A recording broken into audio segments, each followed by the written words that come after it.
I must know the answer to this question. Will the mystery of the Yord hole be resolved at the end of Arcane?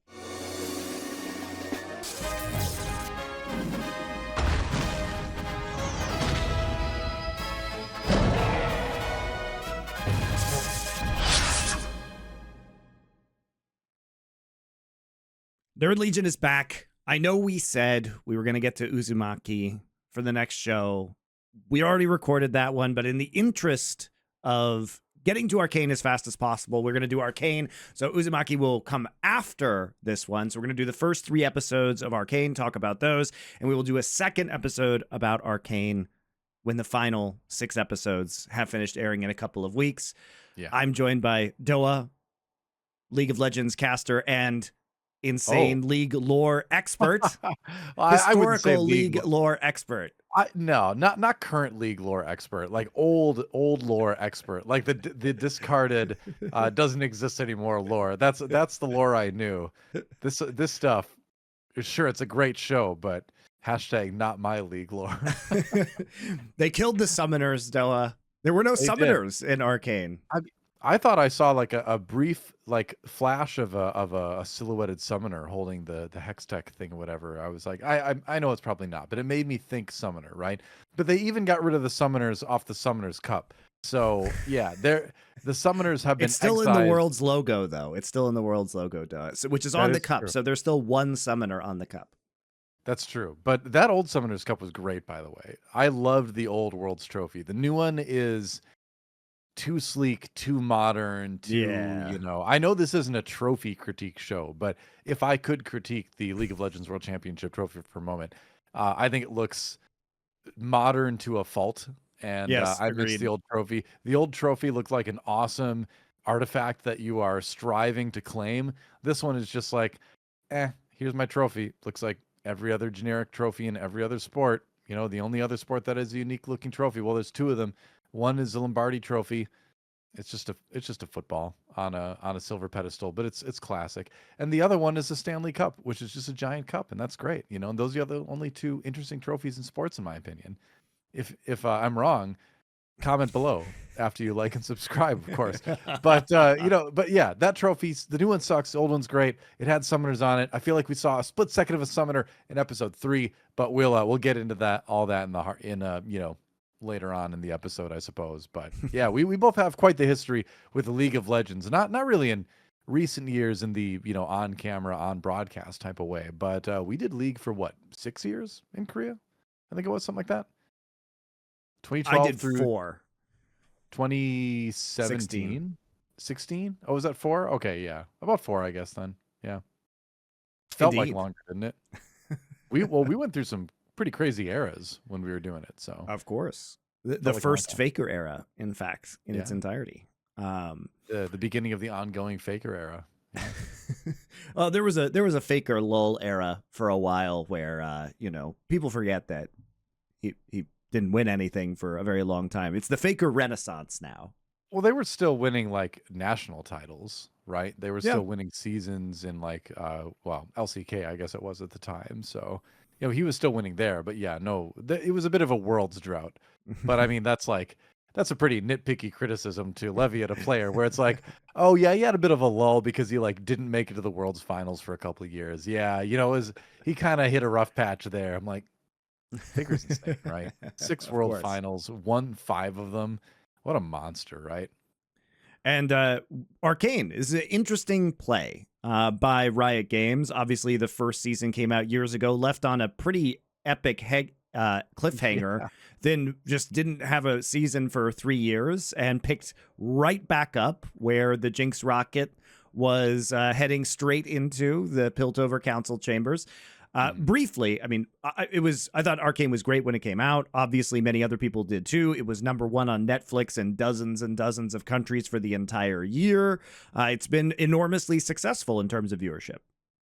Yeah, it's fantastic. You know, it isn't the greatest show of all time, obviously. There's certainly little bits of criticism to levy, but I think it's might be the best looking animated show I've seen in the modern era of animation that has incorporated a lot of, you know, computer, you know, art, right? Computer, you know, we use 3D models here. Obviously, it's not all hand drawn stuff, but so the look of it is fantastic. I think the story is very solid.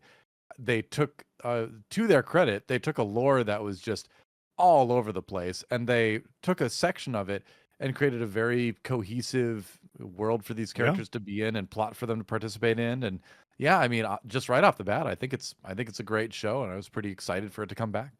Yeah, and I think the only thing you can really compare Arcane to visually is actually feature films, which is really surprising. It is the most, they spent $250 million on these 2 seasons. It is the most expensive animated show ever.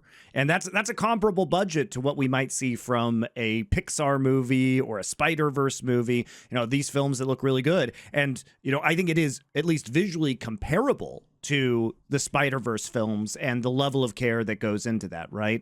And also, they did it, the $250 million is obviously a huge amount of money, but when you think about the mileage they get out of this, considering they're getting 18 40-minute episodes for that amount of money, they're actually paying less per minute for animation than feature films do, and the quality is insane. Also, that includes, I believe it definitely includes the marketing that they did, and the marketing for Arcane season 1 was absolutely insane. They were putting it, I think they put it on the Burj Dubai in Dubai, the tallest building in the world. I know, DoA, where we used to cast in Korea at Yongsan, where the old OGN studio was, it was on the steps when I was in Korea, just a massive advertisement on the steps at Yongsan at the iPark Mall. And so it was tons of location advertising where people would see these big billboards. That Riot really did make it seem like an event. So considering all of the marketing went into that budget as well, I think it's even more impressive accomplishment. I also believe that part of the money that they spent was their purchase of a large chunk of Fortiche, the animation studio, because I think they bought 40% or so of Fortiche. And I think that was also included in the $250 million spend. So if you put it in perspective like that, they spent, I think, they spent 80 million on season 1 and 100 million on season 2 just to create the show. And Netflix is only paying them $3 million, allegedly, according to this Variety article that came out right before season 2. So only paying them $3 million per episode, which is, they're obviously losing money. But I think the purpose of this is really just to put it in the public consciousness. And if the goal is just to get on Netflix, they obviously wanted the Netflix distribution deal because it's the largest streaming service all over the world. So it gets into, it gets in front of more people by doing this. And it's also international, which is really core to Riot's audience. And the question is this money that they're spending worth, the publicity, considering that how much money does it actually make for League of Legends? They don't have another real big League of Legends world title out at the moment. Like they've got Teamfight Tactics, or, they've shuttered Legends of Runeterra, but they're coming out with 2XKO. They're working on the MMO, but that's likely years away. So is the cultural capital that they're gaining now worth the expense, is the question. Well, so here's the thing starting with 2XKO, I've been playing the beta for that. It's been really fun so far. It seems like a solid fighting game. But again, that's a genre that doesn't attract everybody. There's a lot of people that aren't into fighting games. So is it going to be a big cultural smash hit like League of Legends was? Probably not. It's probably going to be a very solid fighting game, which is what it feels like right now. Looking at League of Legends itself, there's been recent news about them revamping the, interface again, the launcher basically, upgrading the engine as well. Yeah, but I look at it kind of from the perspective of, are people playing it really, right? Because ultimately that's the most important thing with a video game. And what's really interesting is that right now, or over the last few years, I should say, there's been a pretty big decrease in terms of playing of this game at the high school level specifically. So we're talking in about America, teenagers and stuff in America, right? I'm very familiar with this because I've run an esports casting internship at the high school level for 3 years now, and the interest, in the game from the student populace has dropped pretty much every year. Well, it has dropped every year, to the point where it's getting a little bit concerning. A big part of that was a pretty disastrous deal that Riot made with a company called Play Versus years ago that made it exclusive to that company, that your high school could only do League of Legends if they went through Play Versus. which I know from some of the states I've worked with basically meant that they went from a bunch of League of Legends teams at the high school level to zero. So it really kind of pushed away a lot of students, or at least pushed students into other games. And then after that disastrous the exclusivity deal was ended, the students haven't come back. You've got some students that are interested, right? But definitely not at the same level that it was, before this happened. So and that's the future of your game, right? That's the future of your pro scene. That's the future of your viewer base for this game in North America. So the pulse of League, I think, really can be looked at the high school level to a certain extent too, and it's not doing well there. So will this show make people go back and play it? I hope so. I like League of Legends, Probably but I'm not. Yeah, again, I'm not convinced it will. I like to watch the show. I have no desire to launch League of Legends and play it's it. also that the sentiment on social media is, basically what people are putting out there in these posts on Twitter that are getting millions of views say, I know you like Arcane basically, but don't play League of Legends. So people, it's a 15-year-old game. So I don't really view this as so much an advertisement for League of Legends as I do for the future things that Riot is going to do in Runeterra. But there's also the question of, okay, so this series comes out now. This is the end of Arcane. We know that they're going to be planning series in the future in this world. I don't think they're going to stop working on this given the massive viewership and the success that they've had. But, how long are we going to be waiting for this MMO? The MMO was recently entirely rebooted. That thing is years and years and years away from completion. So how long is it going to be since Arcane where people watched this and cared about it to when they release the MMO, if they ever release it? I mean, there's no guarantee that this game ever comes out.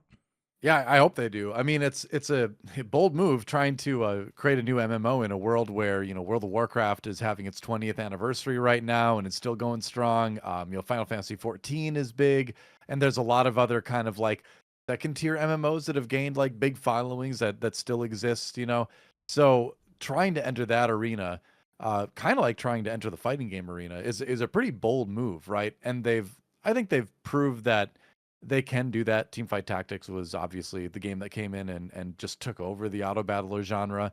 League of Legends, kind of took over the MOBA genre.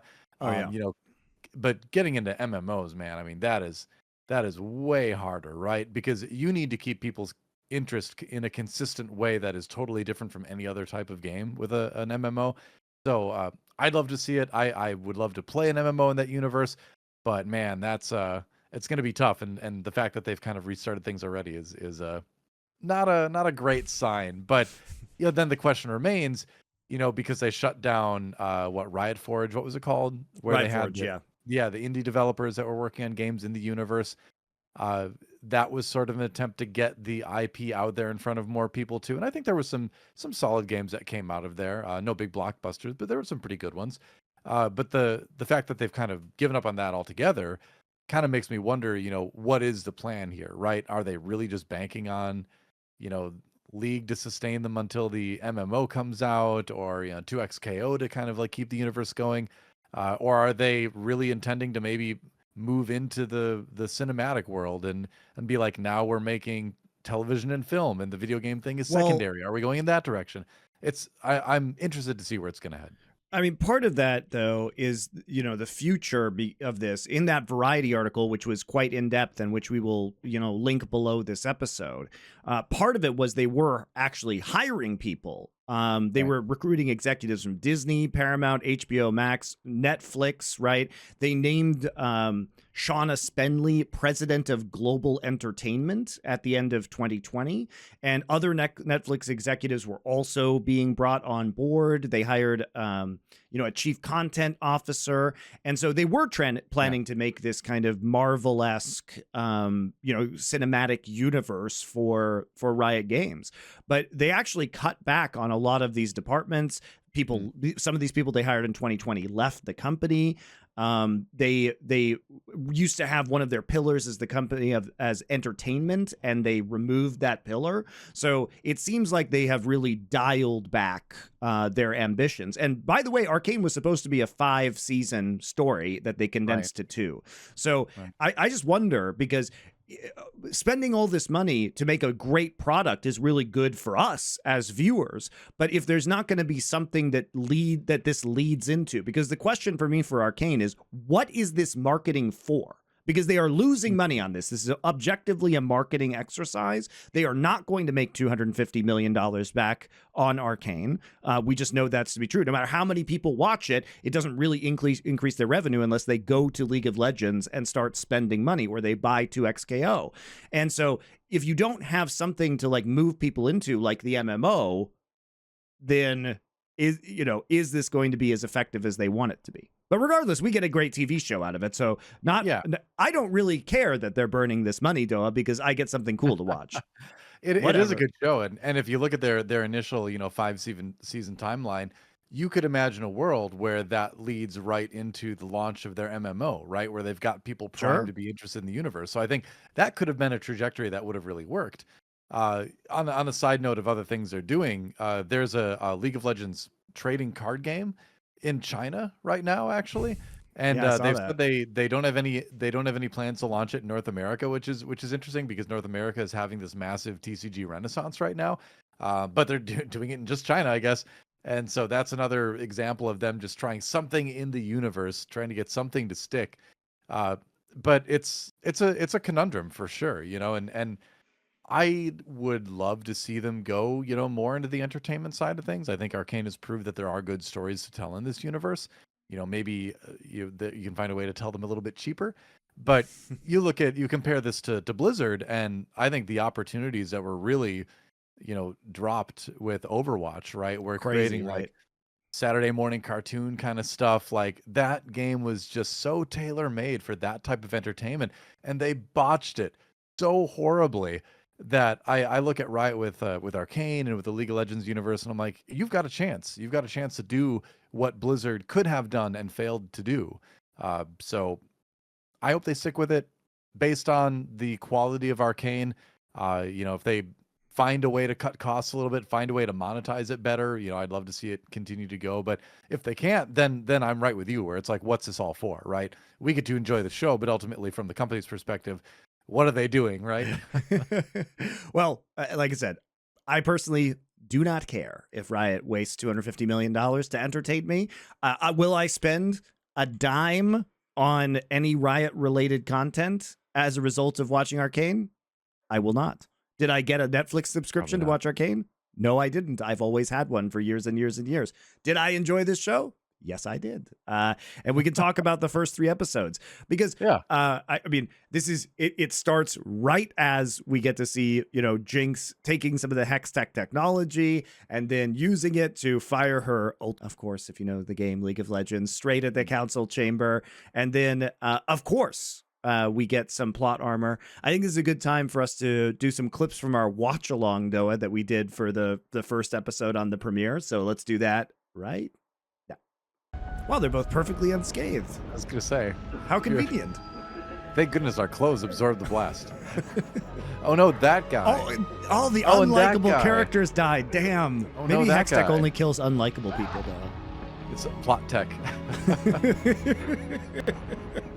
He's having a flashback to a flash forward of him saving him. Okay, let's see. Where's the instruction manual?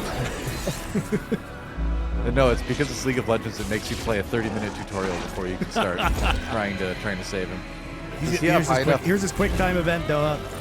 I don't think he has high enough level runes. Press X. Oh no, she was my favorite character. I don't remember anything about her from season 1. You can tell it's sad because everything is in black and white, DoA. That's how you know. Does anyone? She can't associate with that riff-raff from Zon. Oh, it's because her sister killed her mom. Ooh, spicy. That's a deal breaker in a relationship, is what we These call lovers are what you would call star-crossed. Do they really need to keep using this area? It's more dramatic to have their meetings there, DoA. There's only one meeting room in Piltover. God, it's probably raining on them. Oh, well, that's just perfect. Now it's raining. Who chose this conference room anyway? I was right. It was going to rain in there. That's right. This was a bad idea. We could have met at the Starbucks. Get out of the chamber of sadness. Vi. No, it was Vi. They killed me in the show, DoA. I know. They felt very satisfied doing it too. I was just fighting for the freedom of the repressed casters, DoA, just like Silco. I was fighting for the freedom of the oppressed, and then they just murdered me. Wow. You're not an orphan. You still have one parent and a big house. That's right. Oh, why don't you just be all sad in your big house and you're just one parent, your extra parent. Uh-oh. He's been frozen in carbonite. He's quite safe though. I think we stumbled into a Final Fantasy cutscene here. Except for Roth. Is this where One Winged Angel starts playing? That's right. Time to ace her in the hole. Never mind. No, it's the name of the ability, all right? It's the name of the ultimate. My favorite spunky Scottish character is Gimli, son of Gloin. A real honor to see you drunk in the public spaces, Vi. True inspiration to us all. They say never meet your heroes, you know? If that's Master Yi under that veil, I'm going to be so happy. And then they're like, she's got a double chainsaw. Ooh, is that a champion? Is that a champion? He's got to be a champion. Oh my gosh, ultimate. Oh, Q, R, W, E. Anyone All you have to do, Jayce, is switch to your range form, use your acceleration gate, and then just kite her. No kidding. Also, how's she closing on you without you even getting poke damage down first? This Jayce player is terrible, though. Terrible. Losing the top lane in a melee matchup? Is that Long Panda? You know, classic noob NA Jayce move. He closes into hammer form, and then he miscalculates lethal, and then he's just standing there. Is that Braum? I think it's Braum. Is that young Braum? When does Faker show up? Tragically, this is an LCK final, so he's not going to show up, though. It's not Worlds. He only shows up at Worlds. I like how it took one Noxian guy, one spear throw to take that thing down, and a million Piltover people could do nothing to it. Noxians really are, they really do have the best form of government. I don't know what their government is. Probably a dictatorship. I'm sure you were going to get yourself killed. She dies and leaves this giant hole, and I'm just supposed to fill it. Yeah. Like she was never there to begin with. That's called being a noble. You've been preparing your whole life for this. Step up. You should have anyway. Step the fuck up. Yeah, come on. Oh no, she's a cop now, DoA. It's a 5-person team. They're ready to play the League of Legends. We've assembled our Clash team. And now we go to the lanes. Up, Singed is back, baby. Oh, hey. It's time for some Warwicking. They shouldn't chase him, though. No, you don't. They should definitely not chase Singed. All right, so after we finished episode 1 on our Watch Along DoA, what were your first impressions of the resurrection of Arcane? I want to say too. I know we're joking around a lot in that, but that we're actually enjoying it too. Like that's just how we are. You know, that's I can't. I've watched way too much MST3K and Rift Tracks and not do that to every single thing I watch. It's a curse. It's a curse. But I hope it was at least a little bit entertaining to you. But don't take it as me not liking it. I just enjoy joking about what's on the screen in front of me. Sorry, that's just what I do. So I've made a living. But yeah, you know, I think it's good to have it back. I did a little bit of reviewing coming up to this from season 1, but I didn't have time to rewatch the first season, so I felt a little bit lost here and there with some of the plot, some of the characters. Like it took me a couple seconds to be like, oh yeah, this is what was happening, you know, and I feel like that's where probably a lot of people were. I would have loved to rewatch the season, but I just didn't have time. I did. I watched it the day before. I watched it all in one day, the day before it came back out. And if I had the luxury of time to be able to do that, I would have too. Because I did enjoy watching season 1. I watched it, I think, twice back when it came out. So I remembered most of what was going on, but there was just a couple little character things that took me a second to catch back up on.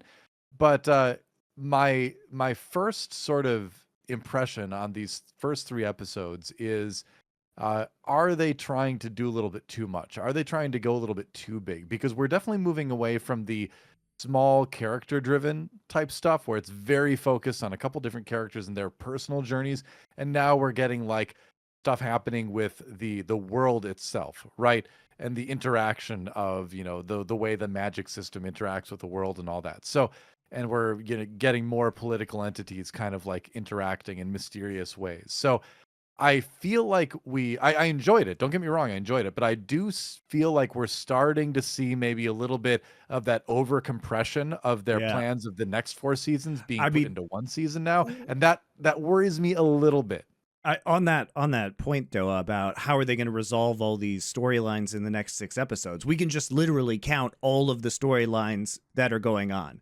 So you have the war between Zon and Piltover, right? And it seems like the inevitable confrontation of the Jinx Sevica faction and the Caitlyn Ambessa faction, right?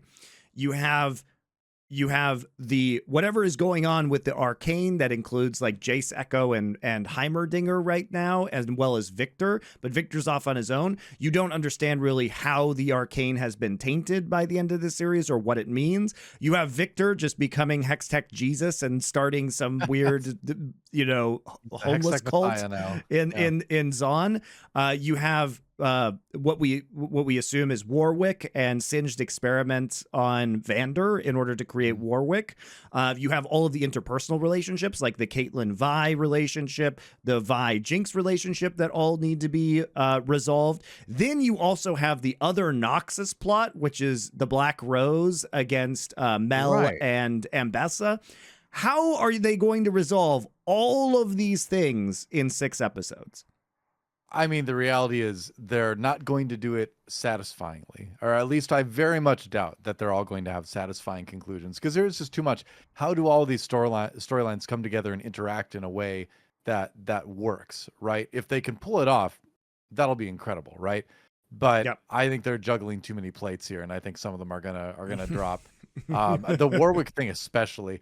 End of every episode, it's like, oh, he's putting some stuff into Warwick. Oh, there's some like teeth and all that. I'm like, man, when Warwick finally comes out, it's gonna have to be like the biggest thing ever, because there's been so much buildup to Warwick, who I never found to be an entertaining or interesting character in League of Legends to begin with. He's just a werewolf. So I don't feel the hype, but man, are they building it up and building it up and building it up. But it's like the least interesting part of the show to me. But yeah, to answer your question again, like I feel like it's inevitable that they're trying to squeeze too much stuff into the season, which is too bad. You almost think in that situation you would just say, you know, hey, a couple of the things we were going to introduce into season 2 and have those continue for the next few seasons, forget about it. Let's just find a way to write it out. Let's just focus on what we did best in season 1, which is smaller, much more character focused, you know, storylines, right? I think it's, I think the main negative for the first 3 episodes that concerns me is there's too much. There's too much being packed in here right now. Yeah, and the storylines, I mean, we'll talk about the story and then we can talk about some of the visual elements. I think that a lot of the storylines are advancing in a really nice way right now. And the way that we see Jinx, you know, in the middle of the battle with the Chem Barons, and we see the ongoing development of the relationship between Vi and Caitlyn, as well as Caitlyn over time, because of her anger at the death of her mother and everything that's going on, becoming a military leader in this conflict between Zon and Piltover, is all really compelling. And I think the characters are all very nuanced in this show, and there isn't an explicit like right side. You can appreciate basically everyone's perspective, and you have lots of crossover characters such as Victor and Vi, who are kind of have one foot in each of these worlds and are trying to reconcile that for themselves and where their loyalties lie, right? And it really is, I think the characters are all very well realized. Yeah. I agree with all that. Like I said, I'm just concerned that there's too much being introduced that it won't be able to be completed satisfyingly. But I do really love, especially I think, the Caitlyn sort of becoming this authoritarian puppet of Ambessa, which is a cool plot. But at the same time, I'm like, we aren't getting enough Noxus stuff, and we don't really know about this extra conflict that's coming in now, that they're being very secretive about in the first 3 episodes. So I wonder if the episodes are just going to be longer. I don't know, but probably not. But yeah, I mean, so far so good. But I have concerns. That's my first 3 episodes in a nutshell. So far so good, but I'm starting to see little things that worry me about the future. Yeah, I also am just there's kind of a hierarchy of plots that I'm interested in, and I have to say at the bottom of my interest hierarchy is the Jayce subplot with the Arcane that's going on right now. Oh, really? That's like one of the ones I'm most interested in because All I right, like fair. magic systems and but that's me, right? And I think this is a strength of the show though, is that there's a of having that many subplots is that you do have people who prefer different ones. I like finding out more about how the world works, right? The relationship between the arcane and the world, right? So that subplot is interesting to me, but I can totally see how it'd be very boring to other viewers too. Well, I think that it's just progressing so slowly, and Yeah, leaving it on the it is. cliffhanger they left it on with no information is. I mean, we'll get more information obviously in Yeah, the like what the coming heck was that? episodes, but it just feels like it has gone nowhere really. And it's just been a mystery for so long without any resolution, right? Because we spent a lot of last season dealing with Victor and the Hex Core as well. And now all of a sudden it's corrupt and it's corrupting the water supply going to Zon, which is now Well, changing the tree. And now they have to go in and do that. It just feels superfluous and unnecessary when the real conflict here is the Zon Piltover. And if I had to cut a storyline, it would be this one. I agree. I think you can still have Hextech can kind of be your nuclear power, right? Where Right. it's like this dangerous force that's been harnessed, but it's too dangerous to really use. And you can have that sort of like political human aspect to it, right? What is the effect on humanity essentially, or the sentient characters of the world? That said, I think it is interesting that we have this thing where, Hextech is sort of like taken the arcane, the essentially the magic of this world and harnessed it in a way that the arcane doesn't like. And so it's sort of rebelling in a way, which is interesting. So I feel like we did get some important information too, is that not only is Hextech dangerous on a political human level, that this is really too strong for humans to have access to because it's too destructive. It also messes with the very fabric of magic in the universe, which is an interesting aspect to introduce. And I think that was a Sure. fairly big reveal That that feels like a different Hextech show, is though. dangerous on multiple levels. So, That feels like a different show, though. I think is I the agree. issue is that Like I I think said, the that's something you could compelling cut. in this narrative, if we're talking about Ambessa's desire to have Hextech weapons, which is actually driving her character to push Piltover into war because she wants to take these, get the weapons herself afterwards and take them back to Noxus in order to win her own, conflict there.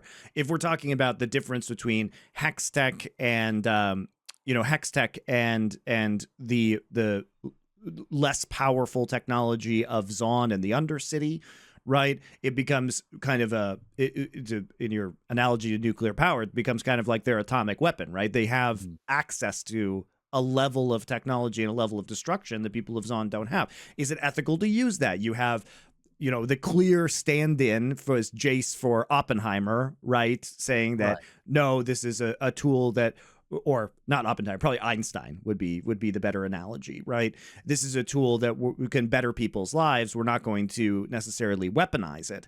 And I find these narratives much more compelling. And there could be another series about the arcane. I mean, it's kind of, unfortunately, the series is called Arcane, so it's a little So rough. it appears that this subplot was, I think, intended to be the main plot, where it's Sure. like we have Yeah. to put our political differences aside and handle this threat to the fabric of our world itself. I think that was going to be the eventual thing that would bring people together and resolve these conflicts. And it probably still is, honestly. I think we kind of got tipped off a little bit to what the main threat really is eventually going to be making sure your world doesn't come unraveled, right?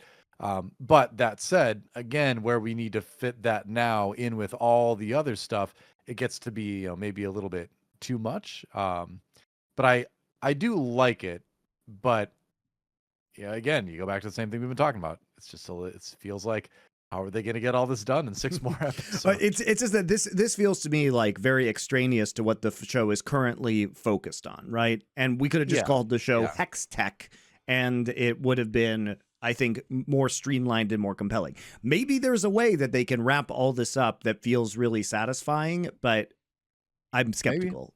Maybe. I'm skeptical. I think they've done a good they've done a good job so far. So I'd like to be optimistic, but watching any franchise that I've been interested in over the last, 10 years has taught me not to be optimistic about any of it.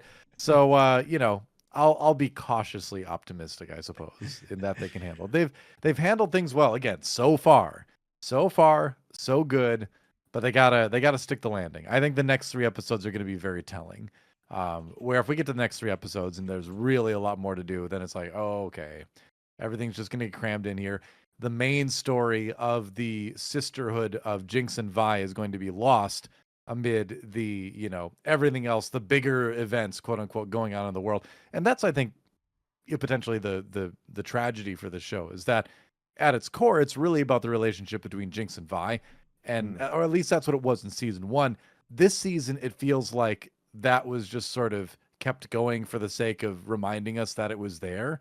We didn't really get any development per se in it. No, they just fight and then don't kill each other and then walk away again. Exactly. So it feels kind of weird that there isn't a resolution to this already. Yeah, and I think it's just going to be that way. Because, like, are they really going to have one of them kill the other? I really doubt it. If they do, though, are they going to remove them in the game? I want to be clear. I think this is a good show, but if I have to criticize it, I do think that at the end of last season, where you have the Mad Hatter's Tea Party, effectively, where Silco's there and Vi's there, and Jinx is there tying them up and putting all her little puppets around, and then we get the scene where it's like, is her loyalty to Vi or is it to Silco? And then she goes crazy and maybe sort of accidentally on purpose kills Silco, and then is sad about killing Silco because he was the second surrogate father that she had. And then you get the whole Vi, I'll be here for you no matter what, and then she leaves again, and then we get back into then she gets the fight in episode 3, and it's like, I love you, but I must kill you on both sides yet again, and then they both escape again, and it really just you question whether the fight scene, which was beautiful in its own right, the fight scene itself is very cool visually to look at, but it feels like there wasn't any kind of payoff for that whatsoever. They leave the fight in exactly the same place that they started the fight effectively, and nothing changes and nothing is resolved. I guess the only thing that changes is the strife that is introduced into the relationship between Caitlyn and Vi. But to me, that's just your standard, oh no, romantic relationship is not going well now. Oh no. Like that, to me, that's the least interesting part of this show, because I'm much more interested in the magic and like the sister conflict, which was better in season 1. I'm more interested in what's happening to Victor and all that. Like, I don't really care about the romantic subplots, right? Give me the magic stuff. Give me the, give me the people transforming into hex tech stuff. Like that's my bread and butter, right? But that's the only thing that really changed, right? Is now, oh no, Caitlyn and Vi are fighting. Caitlyn is mad at Vi the purpose now. was, I suppose you're right. The purpose was for Caitlyn's character development too, where that pushed her into becoming the puppet too, I suppose. Yeah, she's getting more extreme. She is potentially putting a child's life at risk in order to accomplish her goals. Sure. Vi tells her to take the shot, but then gets mad when she tries to take the shot, saying that, oh, you put a child's life at risk, even though we know Caitlyn is a very good shot. And Vi, you get the sense that Vi couldn't actually, when push games to shove, have her go through with killing Jinx. Even though I think we all know she was very likely to not hit the child. There wasn't 100% guarantee in a chaotic situation like that. It is, that aspect of the show did advance characterization a little bit, but the amount of effort that goes and the amount of time they spend in that fight and the lead up to that fight when they're in the tunnels and Zon, I feel like the payoff just isn't worth it in the end. And there are other ways to accomplish these character development goals that would take less time and feel more natural. Yeah, they've kind of put themselves in a corner where they really can't. Like Jinx is kind of not redeemable at this point, because she's killed a lot of people, especially Caitlyn's mother, right, is the main one in the story that we're supposed to care about. So, it'd be kind of a stretch to have her be like, oh, I see the light. I'm gonna, help people come together and be friends now. I feel like we've kind of crossed the point where that's a thing that can happen. And does Vi just give up basically going after Jinx? That's inevitably, here's what's gonna happen. Inevitably, Jinx is gonna kind of agree to go off and do her own thing and not mess with Piltover, and Vi is going to agree to go off and do her own thing and not mess with Zaun and Jinx anymore. Like, and then they're going to be separated, but they're going to be like, oh, maybe I'll see you again someday, kind of thing. And like, now I feel like I can see into the future, and they'll both also help solve the issue with Hextech messing with the arcane layer of the universe too. Is how this is kind of going to end. I feel like we kind of got a good chunk of what's going to happen in the rest of the series from these first 3 episodes. I might be wrong, but I feel like I've kind of seen in the future with it now too, and that's kind of where we're inevitably sort of heading. But hey, I dare you, Riot, kill one of them. I hope they do. I hope they do. 1986 Transformers movie. They killed a lot of main characters there. I mean, the reason for doing that is because they wanted to introduce a new toy line. You want to introduce a bunch of new champions. Time to kill some. They have like 150 more champions they can introduce while killing others. Kill DoA, so many. here's what I hope. Here's what I hope, DoA. That they over time just slowly kill off characters, and just like they killed off Gangplank when they when they reworked him in the game, they remove him from the game. They remove all these characters from the game so that we don't have 170 champions anymore. This is their genius plan to get new players. So they lower the barrier to entry by killing a bunch of people in their animated TV shows, remove them from the game one by one till they get a reasonable amount of characters remaining, and that way new players won't have to learn 170 champions when they start the game. It's brilliant. It's brilliant. So here's what you do. Wild Rift. Here's what you do, Riot. Riot, I'm going to tell you how you can save League of Legends. Here you go. This one's for free. You've got this mobile game called Wild Rift, and it's never done quite as well as you hoped it would be. You just kill it. You just end Wild Rift, right? That's the first thing you do. You just end Wild Rift. It's gone. It's not on anyone's phones anymore. Then you kind of do a little bit what Monty said, right? You start killing off League of Legends champions, and you start transitioning a big portion of the existing champions into a legacy version of League of Legends that includes all champions. And you know what you call it? Wild Rift. It's so wild. You've got every champion from all time in there, whereas your main game is now a new batch of champions, something more digestible, something more accessible, something fresh from the esports perspective, right? Where it's new comps, new things to try out. Oh, that's a lot of excitement there. And there you go. Problem solved. In a way, you could say that League of Legends is currently too arcane. That's really the problem. That's true. Too archaic. Yeah, for sure. So anyway, I do want to talk about one of my favorite aspects of, one of my very favorite aspects of the show Arcane is the way that they do some of the storytelling elements in ways that I really haven't seen before, particularly at the start of the episodes. So one of the very clever tricks that Arcane does in storytelling is that it uses these sequences with music in order to really compellingly tell the stories in an efficient manner about what is going on without using significant amounts of dialogue or time in order to set up the place and the time and place for every episode, right? And what I mean by this is, for example, at the start of one episode, you get the fact that Caitlyn learned from the Kiraman Key that there were these tunnels that they could enter into in order to send the special ops team, the Black Ops team, into Zaun to accomplish their goals of finding Jinx, destroying the Shimmer, etc., right? And so we get this sequence that very quickly allows us to get that information, understand why they're going, who's going, and how they're getting into Zaun, which then sets up the more interesting conflicts, right? The other one that they use is with Jinx in the middle of the Chem Baron war, and they need to very, very quickly tell us the story about the conflict that's going on between the various gangs post-Silco, and they do that in these great, really well animated, beautiful kind of music video sequences. And this is a way to, I think, truly maximize the amount of storytelling you can get done in a very small amount of time, which really does help with the pacing of the show as well. So I love the fact that they did this, and it feels very signature to Arcane as a show. And it's a really clever method of storytelling that I think works extraordinarily well. Yeah, they do the same thing that musicals do.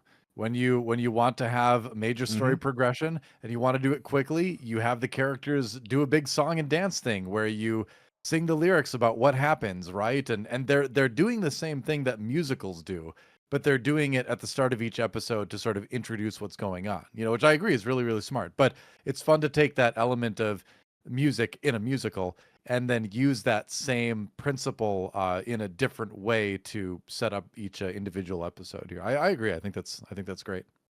Yeah, and it just sets the scene for the theme and the focus of that episode. And we just the way they do it visually just looks amazing as well, right? So it's so well storyboarded, so well animated, this show, so well designed. I mean, what can you say? Like the world, we haven't even talked about the world yet. The world is incredible. The way that they set up the differences visually between Zaun and Piltover. Piltover has the very big emphasis on Art Deco, whereas Zaun is Art Nouveau. These are easily identifiable art styles from the real world that contrast very well. You get the more geometric Art Deco with the very organic style of Art Nouveau for Zaun. Plus, you're mixing in some of like the Victorian, especially costume and clothing aesthetics in there on both sides to make it feel a little bit more steampunk. And it's just super unique, the art design and the way that everything looks. All the characters are instantly recognizable from each other and very visually distinct. It's just beautiful to look at. Yeah, they really do a good job of adding like little details with all the characters too, that just this little extra effort, right? Where it's like just maybe the way the mechanical arms move on the Yordle, or the fact that he can like lift himself up on stilts with mechanical I love legs and all that. Smeech, Like, man. yeah, there's all those little things. Like he could have just been a Yordle with like a mechanical eye or something, right? They could have a lot of shows would have just done that. But they put so much effort into giving him lots of little unique bits of his character and his look to make him a very memorable character. It's awesome. But I also love that you have this very neon element of Zaun too, because there's all these chemicals down there, right? And all these chemicals have these sort of like glowing neon properties. And so the working of that into the art and architecture of that part of it is really neat too, where you've got sort of this very cyberpunk almost-esque look to it too, visually, with colors and all that. But it makes sense in universe because it's all these chemicals that are down there, right? So yeah, artistically, it's very well made. I mean, I've said this before, somewhere I forget, but where the way that the characters look is so smart, actually, where it's also painterly. You know, you see a lot of three-dimensional cartoons, right? So three-dimensional models animated to make an animated feature, right? And there's a lot of flat textures, right? There's a lot of either cell shading to make it look like, you know, traditional animation, or there's a lot of like you try to apply realistic looking textures to these 3D objects, but it never quite looks right. The shadows never really look good. And they've been so smart about the way they paint these characters. All of the surfaces look very hand painted, but they're done in a way that when the models move, the shadows are the right place and the shadows fit into the painted lines on the surfaces. So the attention to that detail, the painterly nature of the backgrounds and the characters, just makes this look different from any other animated thing I've ever seen in my life. And it's so great. And it's going to be so difficult for people to copy too, because you need to be actually like good at painting these things. And I frankly, what we've seen in animation, I don't think a lot of people are right now, you know? So they have just got some wonderful artists over there too, that are able to apply this effect to these 3D models and give it this depth that I've never seen before in an animated 3D feature like this. It's well, really it's cool. also that they mix in different mediums. So the Caitlyn mourning scene from episode 1 of season 2, when they're showing the funeral of her mother, and it's all in black and white. That was all done with real charcoal drawings. And so when you guys look at that, all of the background where you see the 3D animated characters Vi and Caitlyn in full color, but all of the backgrounds and everything was just actually a literal charcoal drawing that they incorporated. So Cool. the mixed media that they're doing is also great. You repeatedly you see the smoke, which is the hand drawn elements. So the smoke and the vapor that's in the show looks very different from the rest of it, but it doesn't feel jarring at any point in time. It just looks amazing. It feels like a intentional stylistic choice. It doesn't feel lazy. Yeah, it works. I also want to go back to where you talked about Smeech, because for me, Smeech is one of the best things about these first 3 episodes. Not only his character, which is just hilarious, and he's this half robot, half Yordle creature, but really, as you touched on, it's the way he moves. It's the animations that they put into it where he's twitching and he's janky and his legs are going up to make him taller. And then probably the best fight scene of the entire series happens with Smeech in it, right? And it's Sevika versus Smeech, and Sevika's new arm that Jinx made for her with all of the different Jinx effects, the chompers and the just as chaotic as you would imagine it would be. Yeah, just as chaotic, like the slot machine elements and the neon, graffiti and the boxing glove on the extending arm that comes out. But that entire sequence is just so well done and wildly creative. And the difference in styles between, of fighting between Sevika and Smeech and Jinx is just very, very obvious, but it's the animation in that and the way that all of the new arm moves and Smeech's body moves and all of the different weapons and tools that they have is just extraordinary. Yeah, couldn't agree more. The fight choreography in this show is just generally brilliant. I think about I still think about the Echo Jinx fight from season 1. And just the way they totally break away from the animation style of the rest of the show and do this thing where they're mixing in like them as children, playing versus them as adults fighting to the death, right then. I just really, really great stylistic choices in this. Again, like I've never seen a series that looks like this before and that has made the creative choices like it has before in such a great way with the fight scenes. The closest thing that comes to this in my mind is actually the Scott Pilgrim versus the World film from years ago. I don't know. It's got to be like 10 years old at this point or something. One of my favorite films of all time. Older than that, buddy. Keep going. Is 20 it really? years? Oh my gosh. But no, it's not that old. It's not that old. I'd look it up, and I don't want to take the time. But anyway, that movie did the best job of making a live action comic book fight that I've ever seen. And the reason is because they do a lot of similar elements too, where it's just very creative choreography, not being bound by what you would expect them to be bound by in the medium. And just there's just not enough. I just can't say enough good things about it. It is just really something. I just feel like I don't see things I've never seen before much anymore. And so it's such a treat when you watch something like this and you're like, I've never seen anything like this before. It's so great, So it was 2010, so almost 15 years old. Oh, yeah, okay. I knew it wasn't 20, but I feel like I'm watching an Arcane. I feel like I'm watching Arcane. I feel like I'm seeing a new genre of animation be created.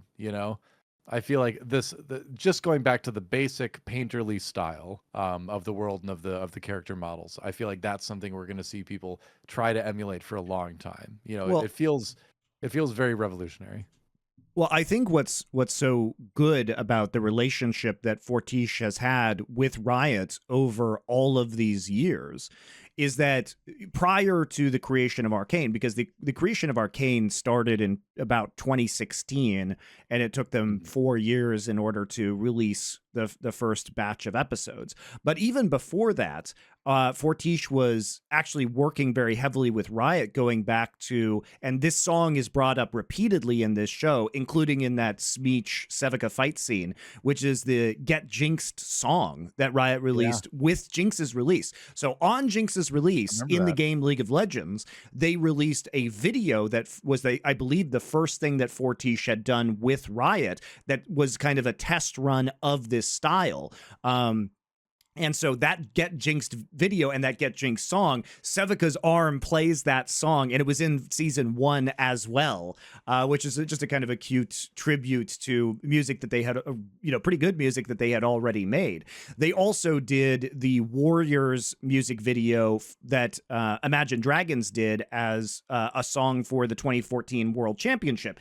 That song, Warriors, was then played live at the 2014 World Championship in Seoul, in Korea, where they had this massive drum line of everything going, all the Korean drummers, dozens and dozens and dozens of them. There was an amazing opening ceremony. So Imagine Dragons was doing that, and then obviously Imagine Dragons was later on doing other things for Riot, such as Enemy, which is the theme song to Arcane itself, and then they animated Imagine Dragons into season 1, kind of as it was a bit weird. I think I could have done without that part, but there they were playing on the streets of Zaun for no reason. I feel like Imagine Dragons is kind of becoming the Riot house band at this point. They've been in there multiple times. They've shown up live. Like I said, we saw them live at 2014 at Worlds, and yeah, it is fun to see the. I don't know. I find it fun that Imagine Dragons has this kind of unique relationship with Riot. Right, and they also did the song Pop Stars. So when they created when Riot created KDA, which was their K-pop group, effectively, they released a Pop Stars music video that Fortiche also did. This was also prior to the release of Arcane. So you can see how Riot's relationship, I think, with Fortiche and how they worked together over a number of years on these smaller projects, and especially music videos, which was the entirety of what they were doing beforehand, then led into Arcane and informed the choices, such as effectively the music videos that start these episodes, right? So it really is a cool, I think, through line over the last 10 years of how these two entities have worked together and formed this very cool and interesting creative partnership. Yeah. I mean, the Rise music video from like 2018, I think it was, is probably my favorite example of their work, where it's that one's Ambition's kind of story going through and eventually claiming the crown. But yeah, just like I remember watching that video and being like, holy crap, like the little tiny fight things in this are so good, right? And the storytelling is so good in this. And then so we get a whole show of it, which is kind of cool.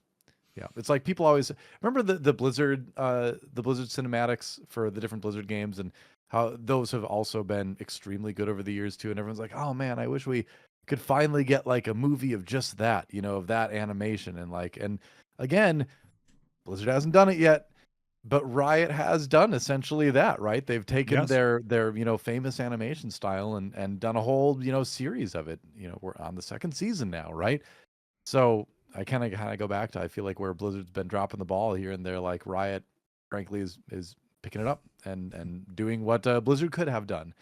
And I bring that up because I've been a Blizzard fanboy for much of my life, and especially as you mentioned earlier in the show, the setup for Overwatch and the world that they built. Yes, when Overwatch came out the door, it had a much stronger world, characters, and writing than League of Legends did. I mean, as we've alluded to, League of Legends has definitely leveled up in terms of its writing, and I think this show proves that you can do really cool storytelling within the League of Legends universe. But League of Legends lore was a fucking mess when the game came out. It was read terrible. Some of the old stuff. Read some of the original like characters. It's just all over the place. It is wild, right? Like, and it's usually very tragic too. So look forward to that. But yeah, go find yourself some of the old League lore. It is something else. Well, DoA, I forgot about an actual narrative that I really hope gets resolved within Arcane, which is the mystery of the Yordle sex. Because, DoA, in the first season of Arcane, we get a Yordle in a brothel, a Yordle madam, and a Yordle gimp. And the reason why I bring up Yordle sex is that we know from what Riot has said is that Yordles don't actually reproduce biologically. They're spirits that suddenly appear in the world. So what are they doing? I assume, DoA, they don't have normal reproductive organs as a result of the fact that they spontaneously appear. So what are they doing in these brothels? I pose to you, DoA, the existence of the Yord hole, which is what you use to pleasure yourself with yordles. No. It is implied. I must know the answer to this question. Will the mystery of the Yord hole be resolved at the end of Arcane? I don't think I need to know this. This is okay. I'm okay with not knowing. But Riot's raising the questions. Why are they putting Gimp Yordles in and Yordle madams if there isn't a Yord hole, DoA? The existence of the Yord hole is implied. One must assume that the Yordles are there in the brothels to pleasure humans or humanoid creatures, right? Humanoid entities, right? Or vice versa. Maybe I hope the Yordles are enjoying themselves too. But clearly that is what is implied here. Bold move from Riot's perspective, I guess, to have that be part of your game, a universe that is marketed to kids. But Arcane's not marketed to kids. You can play League of Legends and never know that you've got Teemo and then his cousin is like a prostitute, right? So it's like that's potentially part of the lore, right? And I didn't expect that, but it raises a lot of questions that will be resolved. That is the principal unresolved storyline that we must contend with, DoA. Maybe they're just saying that they are giving their blessing to a certain type of fan fiction and art that tends to spring up around games like this, and where Blizzard is out there trying to shut it all down. Riot's like, go wild, my freaky LoL players. Have a great That's time. Right. Enjoy your Yord holes. They're giving their blessing, I guess. Yep. That's all. I'll take it. But this has been a theory of mine for years, DoA. I know. You were there when the theory was invented. It's kind of I was there, and I wish I wasn't, but but I was there, and I now it's a part of me for the rest of my life. This is something that I just have to have in my brain. Thank you. You're welcome. Thank you so much. So that's out of all the storylines, they haven't even addressed the Yord hole in season 2, which I find deeply disappointing. I did think the Gimp would show up again. I thought the Gimp was enough of a fan favorite for them to have like a little Yordle Gimp cameo. And we're only 3 episodes in, so it could still happen. But I mean, that Yordle has become, like I said, it's a fan favorite, right? People demand to know, what's the Yordle Gimp up to?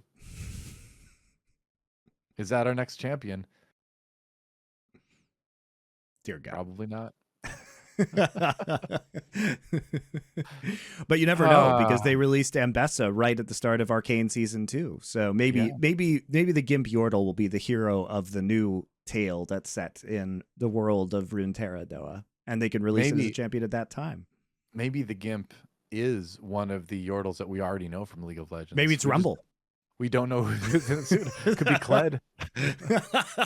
Kled actually makes sense. Yeah, it could be Tristana. Could be Lulu. Ugh. Yeah, but Tristana is the Megling gunner, and Riot tried to memory hole the Meglings. Megling. Yeah. So if you guys don't know, in the original lore, there were Yordles and there were Meglings, and Tristana's name was Tristana the Megling gunner. And early on in League of Legends history, they retconned the Meglings to just be a faction of the Yordles, in which people back in the day, over 10 years ago, referred to as the Megling genocide, where they erased the existence of the Meglings and then memory holed it as if the Meglings had never existed. It's by far just one of the most screwed up things that Riot has ever done. We remember the Meglings, and remember the Meglings. We will not forget. That's right. Don't let the Meglings disappear from history. Don't believe Riot's lies. Riot massacred them and then pretended they never existed. It's deeply disturbing, guys. They can't get away with it. Maybe they force the remaining ones to become Gimps. Wow, this is just getting really dark now, isn't it? Wow. Never mind. Maybe I don't want an MMO in this universe. Yes, one of the classes. You have like hunter, fighter, magician, and then you have like a Yordle Gimp. That's one of the classes in the new MMO. Yep. If there's a character design screen, do you get to decide the size of your Yord hole? I mean, hey, if you can do it in Baldur's Gate 3, you can do it in this. You can do it in this game. You know, it's out there. It's becoming more and more common. All right. Well, on that note, guys, I think that'll do it. We will be back. Noah's done with the Yordle discussions. Leave a comment if you're curious about the Yordle below. Or if you're some fan fiction. I dare someone to write some fan fiction in the YouTube comments. If you do, Monty will read it on the next episode. Oh my God. As long as it won't get us it's going to get us taken down from YouTube. I was going to say, yeah, it has to be within reason, but I will just make that promise for Monty that he will read it. Okay. If someone writes some we'll read the best one that won't get our spicy YouTube video deleted. Right, approved. So we will be coming back to Arcane after the complete season/series is done, and see how much of our theories come true here. See you guys then.